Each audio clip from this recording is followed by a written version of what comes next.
I'm going to talk about the stock market. I'm going to talk about money, like this. I'm going to talk about coins. Like, what do they represent? Like, what does the Fed actually do? And what do we mean by earnings and revenues and profits? You know, what does all that represent? What does the stock market represent? What's the fundamental thing that drives the stock market? Now, I believe most people that follow the stock market actually don't think about it. It's just there. It's like they're in Plato's cave and they're watching the ticker tape on the wall and they're like, well, that's reality. They're not looking at what drives the ticker tape behind them, the real source of wealth or whatever happens on the stock market. So I'm going to go into one of the things that drives it, and that's natural gas, and it's part of fossil fuels. And we're going to use the stove, the lowly stove, so that you can actually start to think what really drives the stock market, and all money for that matter. So here's the stove. So I'm going to turn it on. And I think you all have one of these, and you're all familiar with this. Now, what's burning here? Now, you probably don't really give it much thought. You think, well, okay, it's something that the utilities or the energy company, Exxon, whatever, that they make in their laboratory somehow. That the big tanks, and they somehow make it out of, maybe it's air, or that they get it out of the ground somehow, but you don't really think about it, right? It's like it's under the ground everywhere. Again, you just don't really think about it.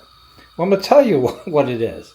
Right now, you are looking at molecules from marine organisms that were alive, essentially around 10 to 600, the big period is 300 to 360 million years ago. And these organisms took about 10 million to 600 million years to compress into a natural, so that the molecules in these organisms will come out and form this gas. You are looking at like plankton and little organisms burn from tens of millions, hundreds of millions of years ago, that took tens of millions of years to form under very specific, it had to have the right amount, they're underground, has to be the right amount of pressure, the right amount of heat that compresses them. There has to be a capstone rock over them so the gas doesn't leak out through the ground above.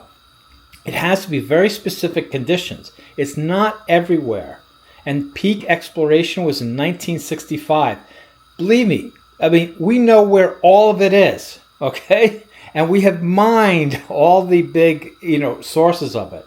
And I'm not saying we're running out tomorrow. I'm just saying it took tens, hundreds of millions of dollars, millions of years to form, and we can't just form it again in a factory. Now, the scientific among you might say, "Well, we could take electricity and we can break the air molecules apart because the air molecules have carbon and oxygen, whatever, and we can create methane." Well, yeah, you could take a nuclear reactor or whatever and get the electricity, but you know what it would cost? It would cost hundreds of times more. So your electric utility bill would be like $10,000 a month just to run your stove. So like how many people do you think are going to be able to afford that? And then the other thing is that the uranium that goes into the nuclear reactors, it too is a finite quantity from when the universe formed, essentially. Cosmic dust essentially on Earth that we go, we try and separate from the dirt. But anyway, again, I want to make a point. This is a finite resource.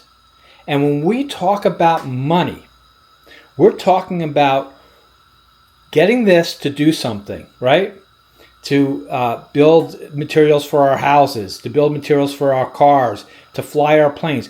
Without jet fuel, which is another part of oil, we'd have no aircraft, none. Again, you could use a nuclear reactor and make some of the fuel for the aircraft, but what? There'd be like 10 flying a day? Very few people could afford it.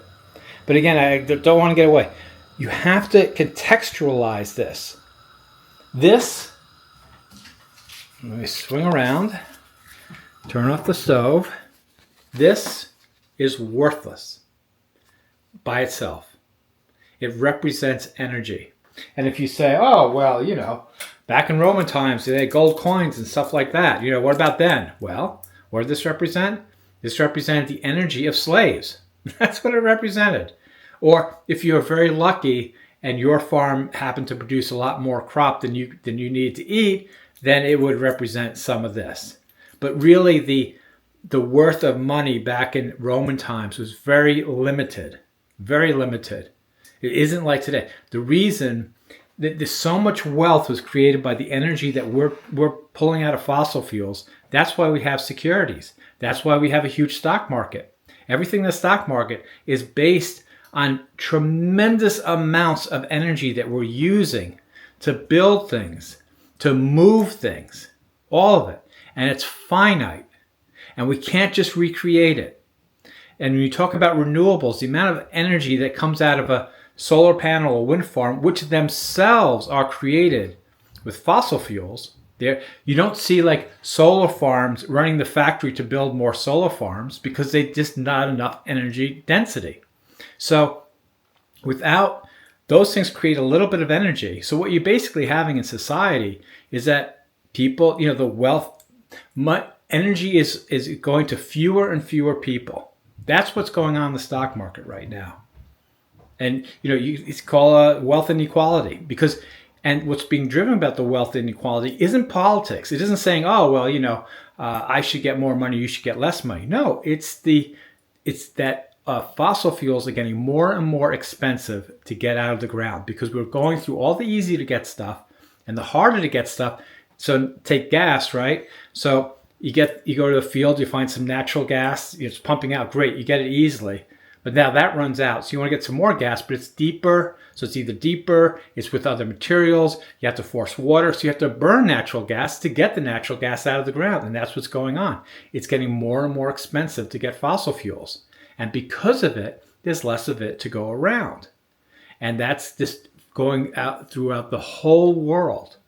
So if you really want to understand what's going on in the stock market, where the stock market is going in the next 100 or 200 years, that's what you want to look at. The energy supply that actually that's behind the value of this.